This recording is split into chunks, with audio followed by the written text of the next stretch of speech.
Justification. Nowadays, it seems to be a buzzword of sorts. Everybody's arguing over the justification of an invasion, the justification of an appropriate response, the justification of rigging elections.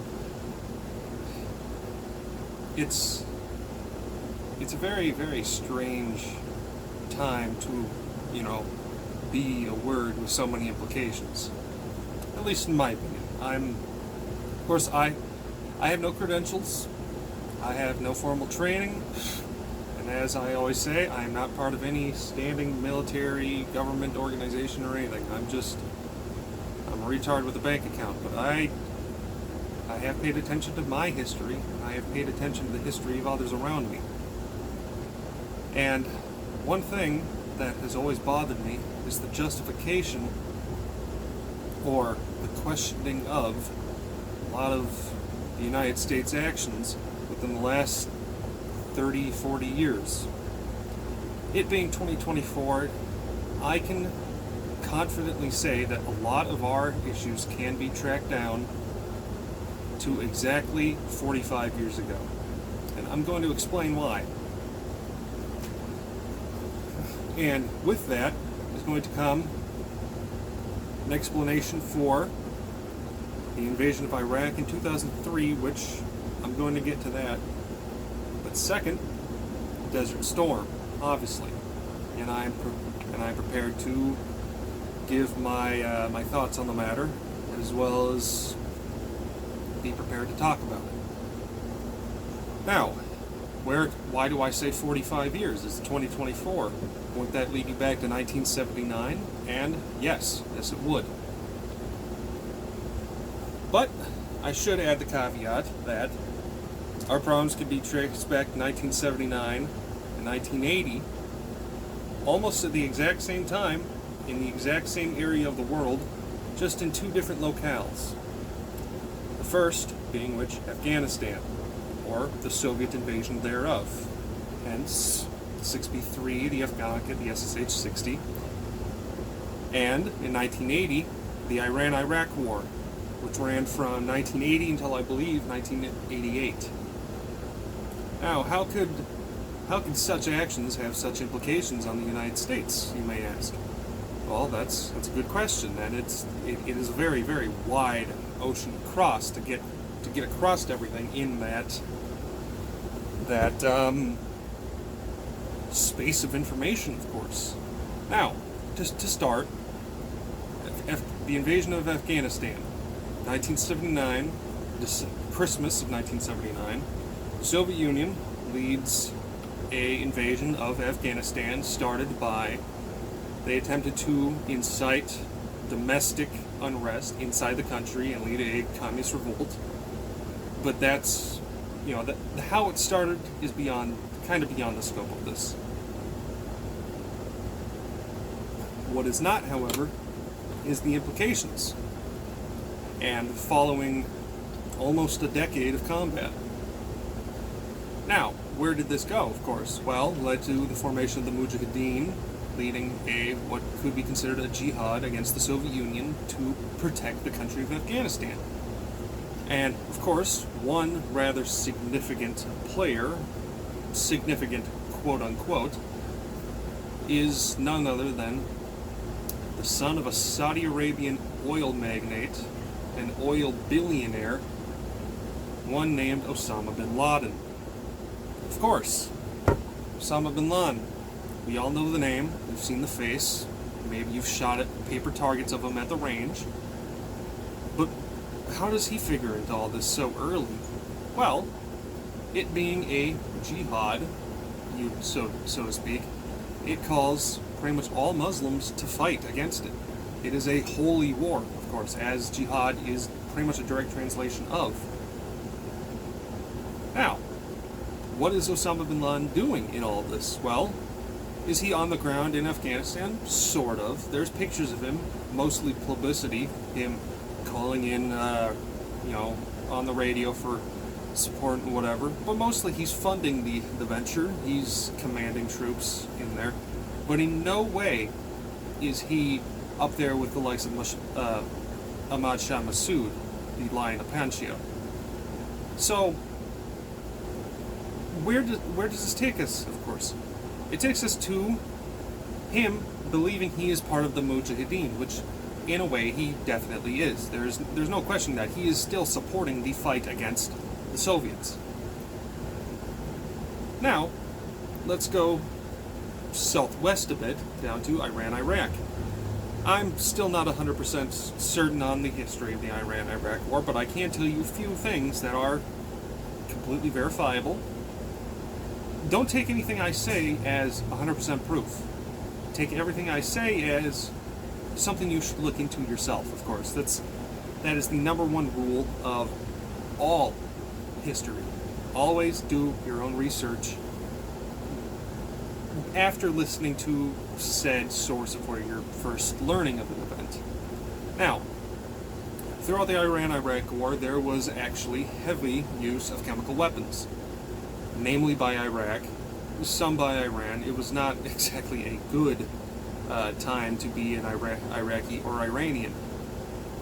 And of course the US was going back and forth, helping both sides. The Iranians had F-14s, the Iraqis were getting equipment from us.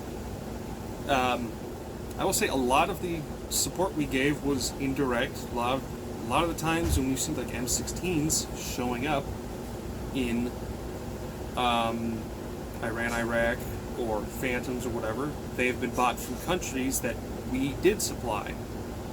So, just because you see American equipment in a foreign conflict does not mean we sold it to them or gave it as military aid or whatever.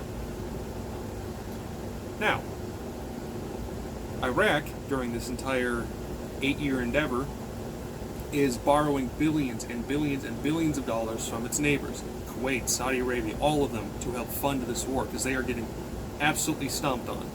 It's a terrible, it's a waste of humanity is what it is. And this leads to 1988, once the war actually ends. Iraq is floundering in billions upon billions of dollars of debt that they cannot pay off. And keep in mind, at this time, Iraq is the 4th largest military power on the planet, right behind the US, the Soviet Union, and I want to say it was China or Great Britain at the time. It was one of those. Or another. Go look. Don't take me as verbatim. Now, of course, this has pretty big implications. They're a massive standing military. They're battle hardened. They have been through damn near a decade of constant combat. Those that are still alive, of course. Be that what it may. Now, how is Iraq going to pay off these debts? Obviously, Saddam Hussein al-Takriti is in power. What are they going to do? Well, Saddam decides to cook the books, so to speak, and find a historical providence that Kuwait is like the lost, like 11th or 19th province of Iraq, and basically cooks up a way of saying, oh yes, historically, Kuwait belongs to us. Why would we have to pay off a debt to a place that is already ours? So, 1990, 2 years after the war ends, Iraq invades Kuwait and takes over pretty much the entire country. Now, of course, another country that was supplying Iraq with funding was Saudi Arabia. Keep in mind, Osama bin Laden is Saudi Arabian. He's not Pakistani, he's not Afghani, he's not from Uzbekistan, Tajikistan. He's Saudi Arabian. He's from like the actual Middle East. So, upon going back to Afghanistan now, Osama bin Laden has successfully helped fend off the Soviets. I mean, it's 1988. The Soviets have pretty much completely pulled out by this point. By 89, there's some advisors, some small, tiny military forces left, but they're pretty much completely gone, and they're only like 2 years away from the USSR completely dismantling itself over the span of a couple of days. So he doesn't really have reason to stick around in Afghanistan for the most part, other than, capitalize on the power he's collected while in country. Now, Iraq is now stepping up its military forces inside Kuwait on the border with Saudi Arabia. So here's Iraq, here's Kuwait, here's Saudi Arabia. Iraq is now right here, ready to sweep into Saudi Arabia. And this is 1990. And at that point, the Saudi Arabian royal family, they send out a call to the entire world: somebody, for the love of God, help us. We cannot fight this. This is the fourth largest standing military on the planet. They will steamroll us in a matter of weeks. It's bad. Now, of course, there is offers from neighboring countries. The U.S. forms a coalition, aka the coalition of countries that would later go on to completely wreck Iraq's shit during the Gulf War. But there's other things to come. There is definitely other things to come.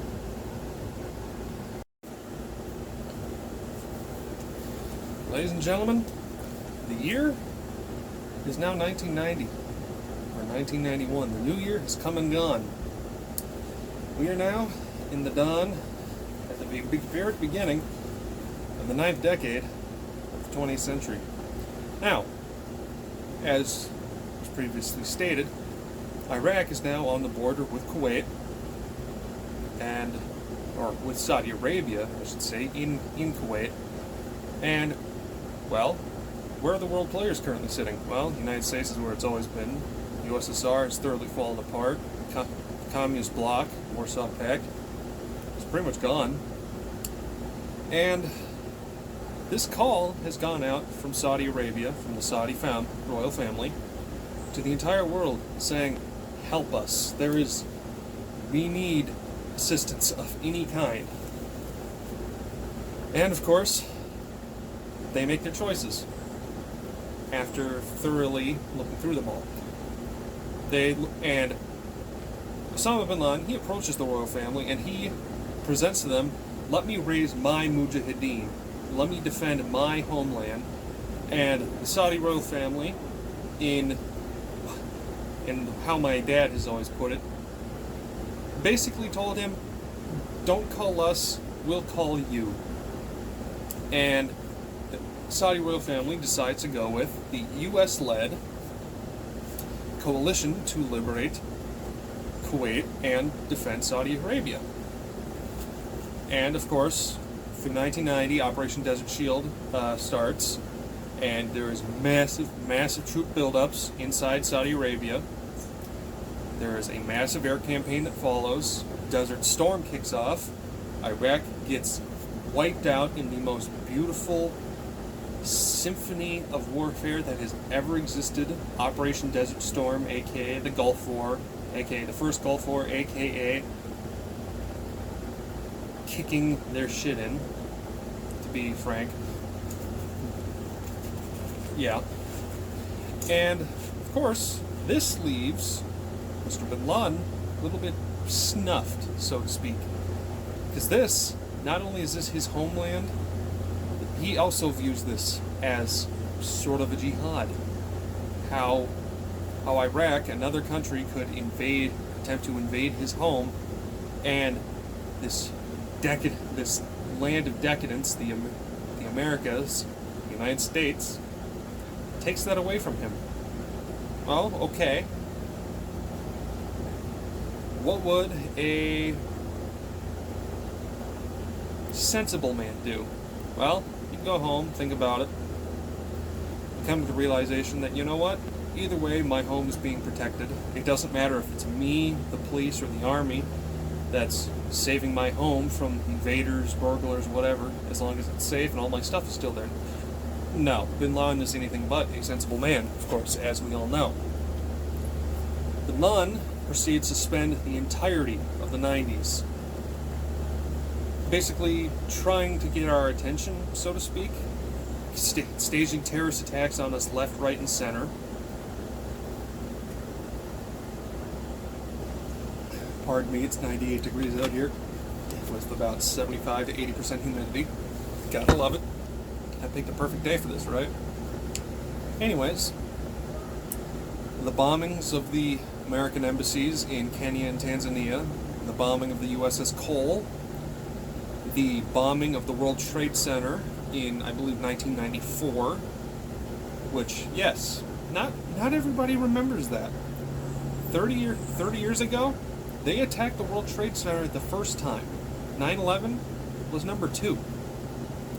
And, of course, a whole smattering of other attacks. I mean, they were clearly drawing inspiration from previous terror attacks during the 70s and 80s, like the bombing over Lockerbie, Scotland, of an airliner and such. But this was purely religious and revenge motivated, and he just kept doing it all through the 90s. And through this time, a name will continuously pop up on America's radar, warning us of these guys who are now hiding out in Pakistan and Afghanistan, that are now calling themselves Al-Qaeda. And of course, I should also point out that in 1994, after the Afghan civil war, from the power vacuum of the Soviets leaving, came the Taliban, who now controlled the entire country, who very, very much agreed with Osama bin Laden's ideals and such. They supplied him, funded him. But this name that kept telling us, like, hey, there's these guys here that are planning something. You might want to look into it. That name was Ahmad Shah Massoud, the Lion of Panjshir, basically the George Washington of Afghanistan. Basically, if you can think of an American folk hero, that's basically him, of Afghanistan. The guy that basically single-handedly kicked the shit out of the Soviets through his leadership and his camaraderie with his men and whatever. He's telling us, the United States, through the decade, there's these guys sitting over there in Pakistan plotting, and they are the ones attacking you. Do something about it. Of course, the 90s being the decade of Bill Clinton and such, we lob a few cruise missiles in, don't really do anything, don't really take them seriously, unfortunately. More Americans die, more civilians in other countries die, and we weren't paying attention. We really weren't. It was the 90s. We were on such a cultural boom, but still dealing with so many of our own problems that I guess we were tired and in a party attitude. Like, this 60-year-old or 50-year-old conflict that we just got out of is finally over. You know, the great enemy that we've been dealing with since like 1922 is gone. We can live a little. Obviously, I mean, Desert Storm was basically like it was perfect, and we were still riding the high off of that. So, you know, we really didn't feel the need to get involved in a whole lot of other things at that moment, in my opinion. In my personal opinion, the United States in the 90s just really didn't feel like we had anything to gain or lose by, you know, getting started over there again. Now, 2000 has come. It is the dawn of the new millennium. And unfortunately, we haven't been taking Ahmad Shah Massoud seriously at all. He's been trying. He's been yelling at us till he's blue in the face that, hey, do something about these guys, because they are about to do something huge that will kill many, many Americans. Please, for the love of God, listen to me. And we just don't.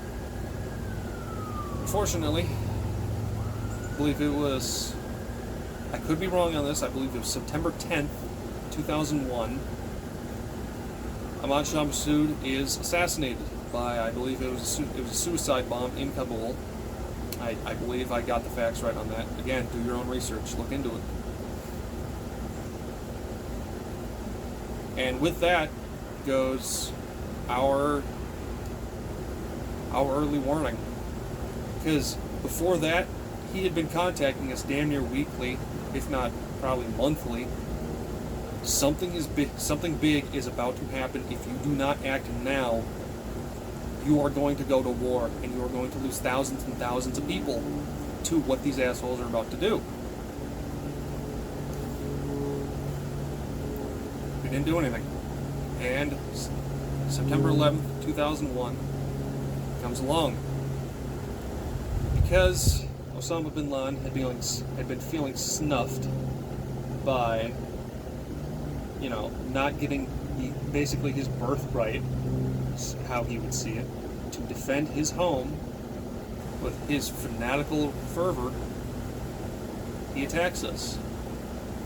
And in that one day, the direct common official casualty count is 2,997 people killed on 9/11. It is still always going to be right up there with USS Maine, Pearl Harbor. I'd say Gulf of Tonkin, but even that I'm leery of. Like, I'm a United States superiority believer. The Gulf of Tonkin was messy. I don't even want to get into that. So 9/11 happens, and within days we have boots on the ground in Afghanistan, and we are systematically tearing apart everything. Because right then and there, like right after 9/11 happens, we know Osama bin Laden is in Afghanistan. He's hiding out there in his palaces. He wasn't a cave-dwelling, loner like he's commonly made out to be. No, he was living in palaces. He was the son of a billionaire, even though a lot of his family kind of disowned him after that because they were Saudi and they actually lived in Saudi Arabia, and they knew the Americans saved them from Iraq, so they were like, you're cut off for the most part. There is a good deal of his family, namely his kids, that did agree with him on things, obviously.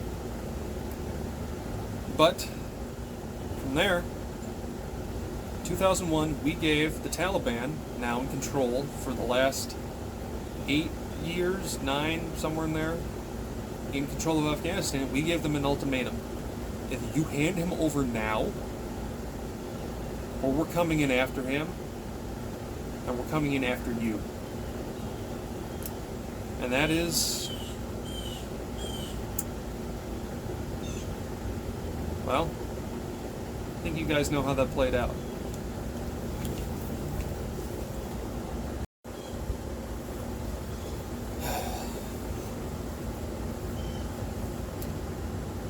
I guess if there's one thing you can really say about Americans, especially nowadays,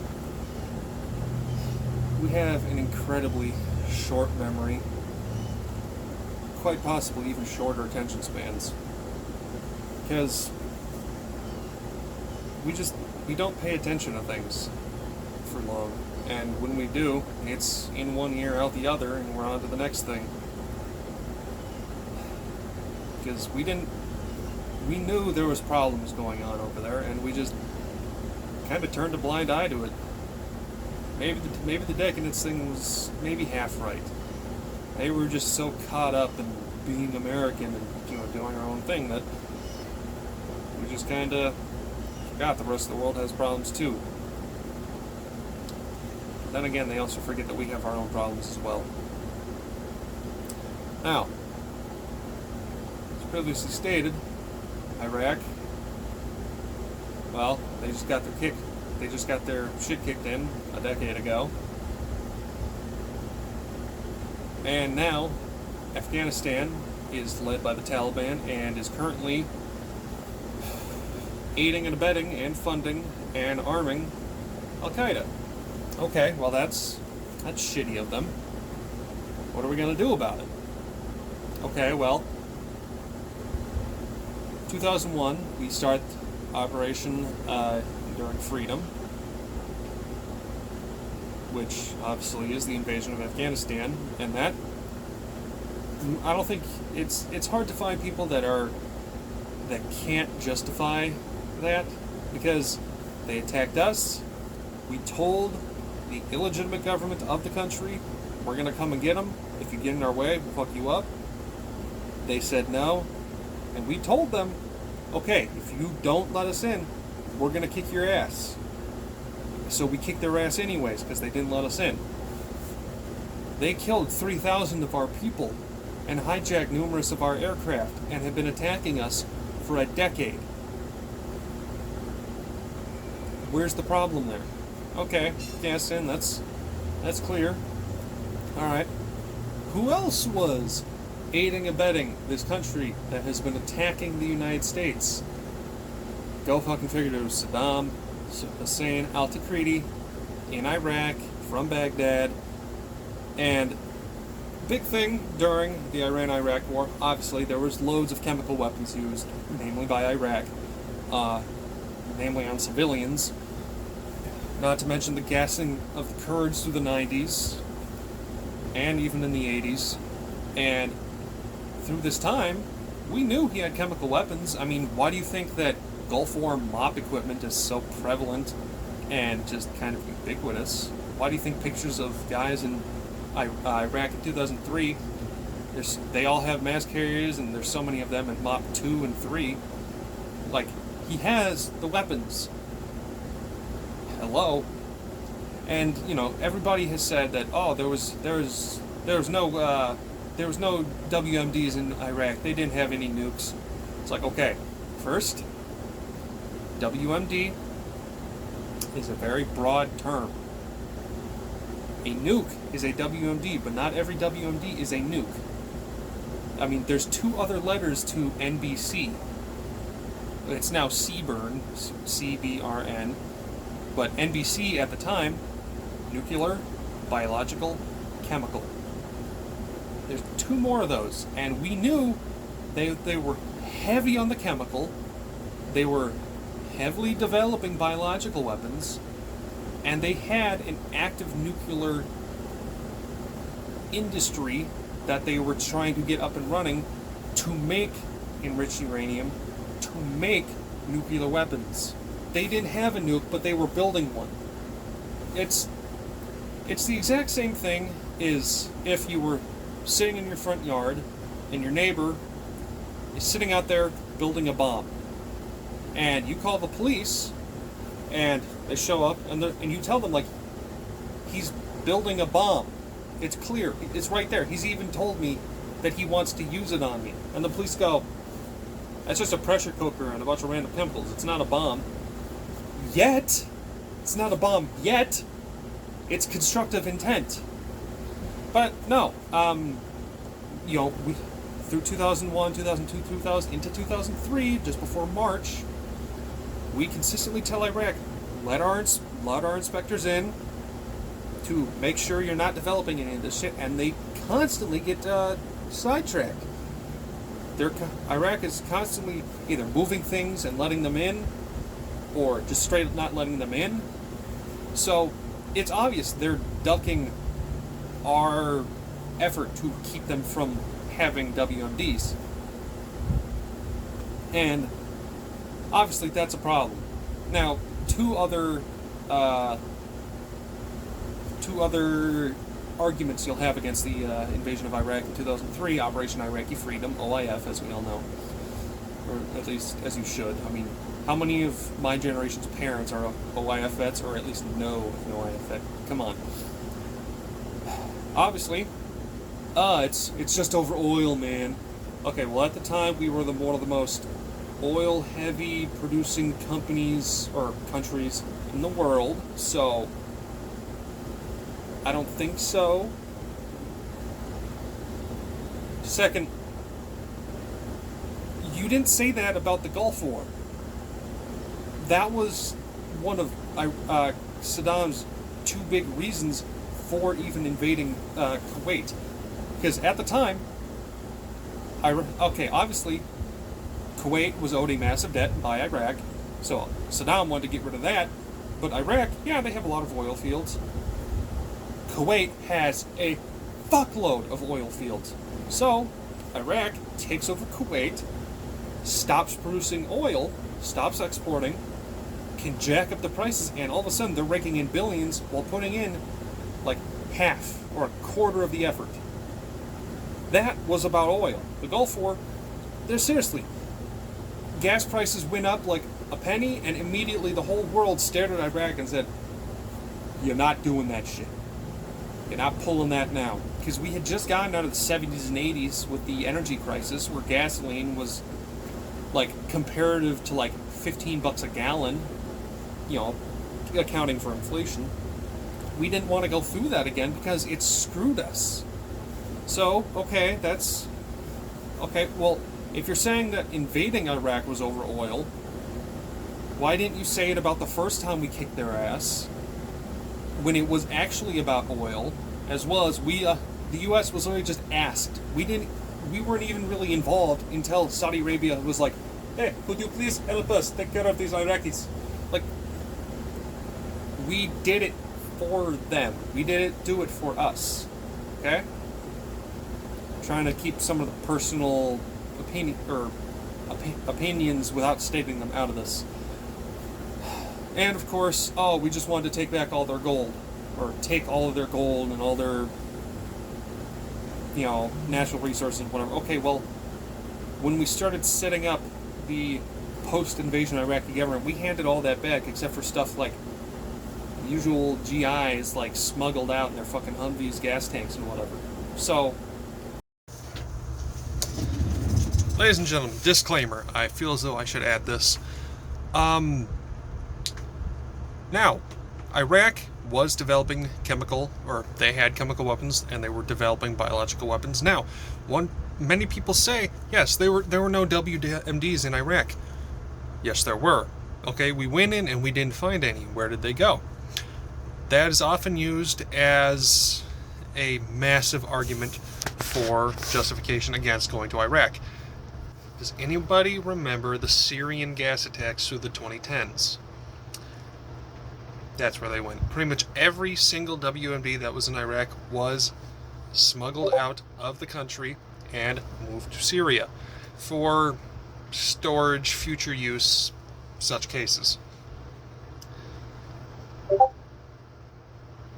Forget about that. We're in the studio. Shit happens. The studio just happens to be a place I live in. So, yeah, that is... felt like I should add that in there. If there's any other edits that I need to make, they'll be made much like this one. So, yeah. None of those arguments really hold water. They haven't for 20 years. Because, I mean, if you look into it in the most basic ways, we had no reason to do it for our own economic reasons. Like, sure, it helps our military industry. Okay, that's I can see that one. As for oil, okay, well, you didn't say it during the first one, and we're not taking in all of their oil right now. So, seriously, I want to know, has anybody that has ever said, "Oh, we only invaded Iraq for oil," have they ever looked into if we ever actually imported any oil from Iraq after we took them over? I don't think we did, really, at all. Because we were still taking in both ours, Saudi, and I think at the time Russian, and from a smattering of other smaller countries. So, it holds no water at all. Now, okay, we've successfully kicked the shit out of Iraq, and, well, what now? Well, now we've taken over the country. We're setting up a provisional government to run it for us. That way we don't have to sit around and baby them all the time. And, of course, it goes mostly according to plan for the first half a decade until Obama. And, it's not a bandwagon, it's the truth.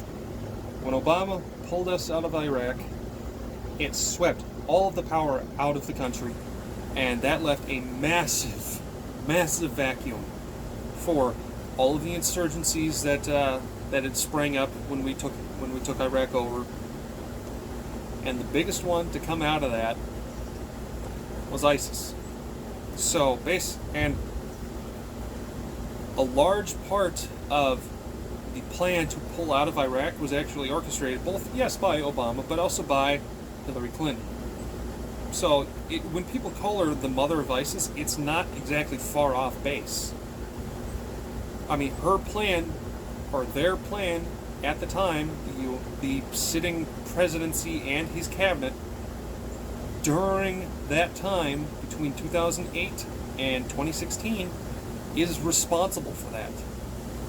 And again, whenever people blame America for these kinds of things, like, oh, you invaded and then you left it in turmoil. Don't blame America for that. Blame our fucking government. Every single American is, if they're not blinded by our government, which nowadays most of us aren't. Oh, I can't really say most. A good, huge chunk of us aren't. Americans want the exact same things as the rest of the world. Americans want to have their kids grow up in a better world than they grew up in. They want good food, big houses, fast cars. They want a good life for them and theirs. It's always the United States government that allows these things to happen. So, don't blame the 360 million people that we have just doing their own thing. Yeah, they look different than you, they speak different than you, but end of the day, they want the exact same things. They want their kids to be happy, they want to be happy, and they want to bury their parents in a nicer grave than their grandparents got to be buried in. As long as it can begin better, live better, and end better, we're all the same shit. We're all human. We all bleed the same color. But, back on track. At this time, okay, well, he swept out, and now ISIS has thoroughly taken over Iraq and Syria, and I think chunks of Libya. That whole area got absolutely possessed by ISIS for a good long time until, we had a president that came in. This is not going to turn into a Trump dick riding thing, because, okay, I'll be the first to admit, I voted for him in 2020 because I like his policies, and I think he's funny as hell. And he did a absolutely exceptional job at stopping ISIS, because during Obama, it was much the same thing as the Clinton years. We'd lobbed in a few cruise missiles, we still had bases, but we weren't actively taking the fight to them anymore. Post-2016, ISIS got absolutely swept aside, swept under the rug. I mean, we dusted them. Which, thank God, because they're a bunch of terrorist assholes. Well, however, we still have Afghanistan to deal with. Okay, well, we invaded in 2001. OEF is going on. And what comes of that? A lot of good. I mean, as Robin Williams said in one of his specials, we got like 4 of his number 3s. And then in 2011, we got the guy himself. So, okay. And whenever people say we lost Afghanistan, do they know that it was a war? Like, we won militarily. The Taliban was completely deposed. Okay, this is pre-2020. So we're not even going to talk about 2020, 2021, everything after that. Yeah, we completely ripped apart the Taliban and installed an actual Afghan government that wasn't a religious fanatical cult. Okay, that's good. We wiped out pretty much the entirety of the leadership. Well, okay, wiped out isn't putting it accurately, because we either killed or captured pretty much all of them. We killed Osama bin Laden and dumped his body in the sea, as an extra measure of go fuck yourself. We got his kid, who, was vowing revenge on the U.S. for killing Osama. And through that whole time, Al-Qaeda got absolutely thrashed left, right, and center. I mean, we had them pinned to the ceiling and both walls every day of the week. It was one of the. It can be stated much like Vietnam can be stated. Like, we won every single battle, bar none. but we lost the war. Even though militarily we didn't lose Vietnam, I'll get to that at a different time point, maybe, if people want. So we won all our military objectives. Everything that the United States set out to do, they did. Handily, 10 times over. There is very little argument that can be made against that. But then comes post-2020. And of course that's where things kind of get messy. See, Trump administration, they did have a solid, slow plan to pull out of Afghanistan. They had it set up where it was going to be slow American withdrawal. Things were going to be slowly handed over to the Afghan National Army, the ANA, and the now standing Afghani national government, and we were going to be entrusting the entire country to them. And it was supposed to be a gradual withdrawal. That way, don't leave a power vacuum. Let them take over in stages. And due to reasons, that administration kind of got thrashed. We'll see what happens this year. And actually, thrash isn't the right word. They got cheated on. It's fucking obvious to all of us. I'm sorry. But Biden comes in, and for what can be called, not sentimental, symbolic reasons. There was a date set for it. I can't remember exactly the date it was. But in the middle of the night, pretty much the entire standing U.S. military presence in Afghanistan flicked off the lights, boarded their planes, and left. And that was that. The British that were still there, the American populace of civilians that was still there, which are still there 4 years later, quite a few military personnel who were still on the ground guarding Kabul airport.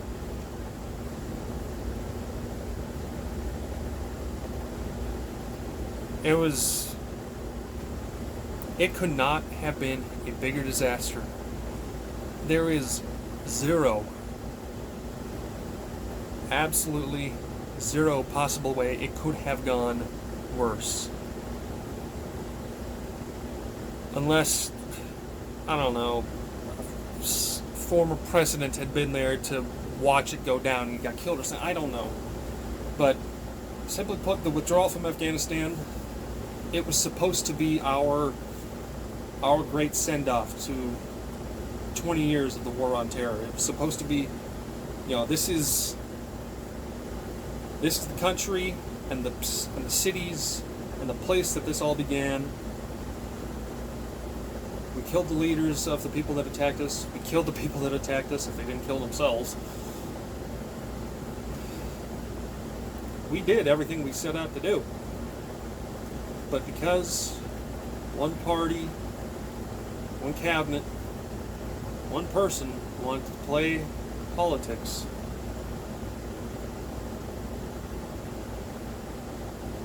what was it, 12 Marines, one Army PSYOPer were killed at the gate, something like that.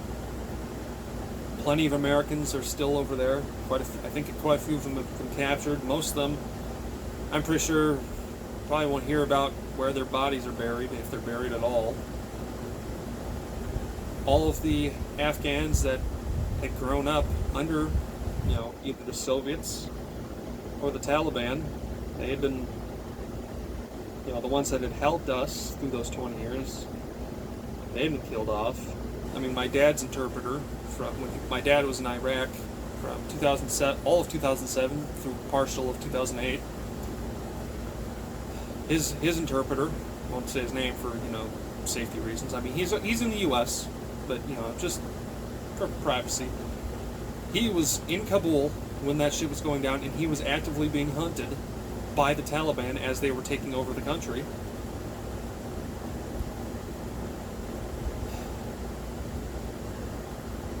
It's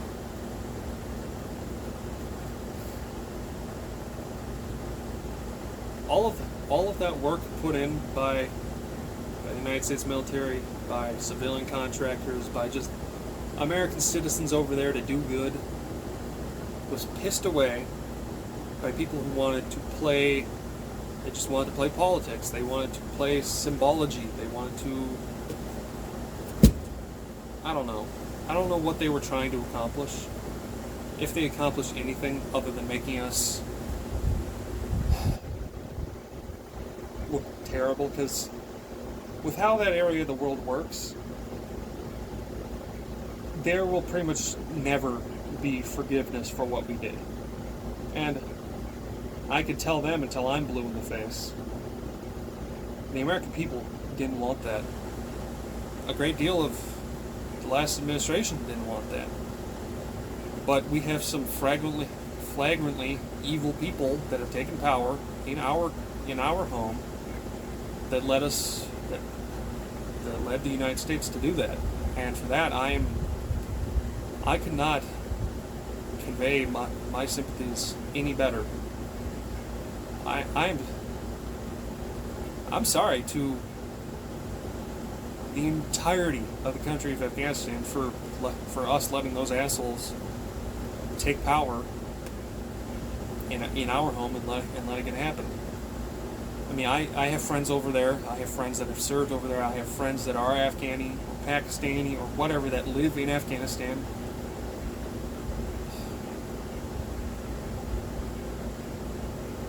It's just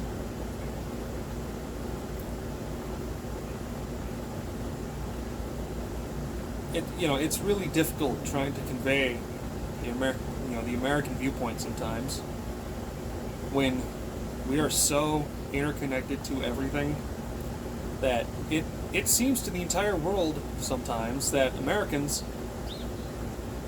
we're bad, or it's impossible for us to do good without some sort of ulterior motive. No, that couldn't be further from the truth. America, as I said, we want the exact same things, but we have a bad habit of forgetting that sometimes we let assholes get into power, into our government positions, and they ultimately ruin everything for everybody around them. For us, for people around the world.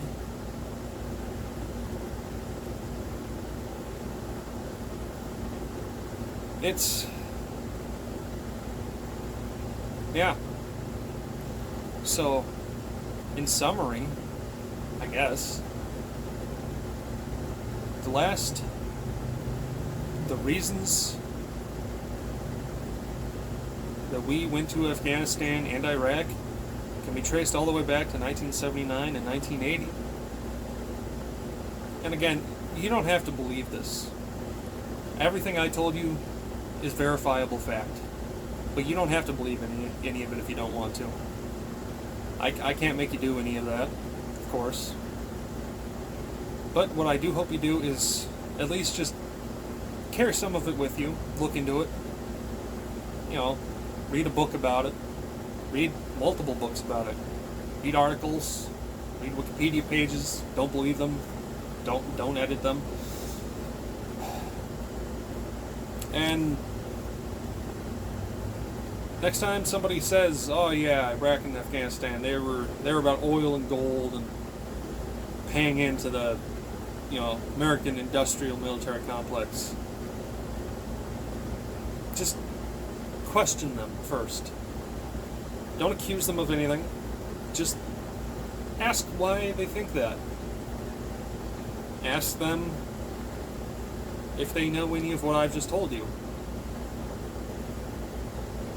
Because really, there is zero, as many liberations as the U.S. has done, there is absolutely nothing more liberating than being factually right on something. Because truth will change every day of the week, depending on who you're talking to, what the context of the truth is in. I mean, I hate to borrow a quote from him, but Bill Clinton said it best when the Lewinsky scandal was going down. Like, what is the truth? Well, the truth is not the truth. Unquote. Of course, it's abridged a little bit, but hell, Indiana Jones said it better. Something. Archaeology is the hunt for fact, not truth. Always hunt for facts, because no matter what, if you're speaking factually, people can't argue it. There's no emotion behind fact. You can't angrily state that the sky is blue. Like, that's blue! See, it just doesn't work, because it's right. You can't argue it. It's an objective fact. So,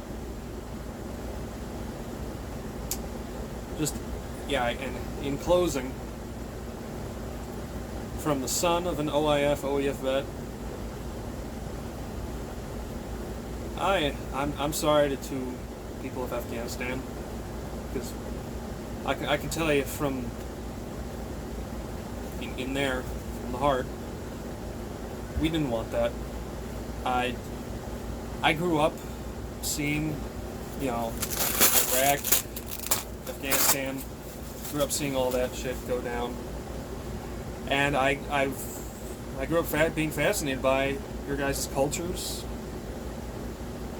by your country, the beautiful places, a strong, determined people.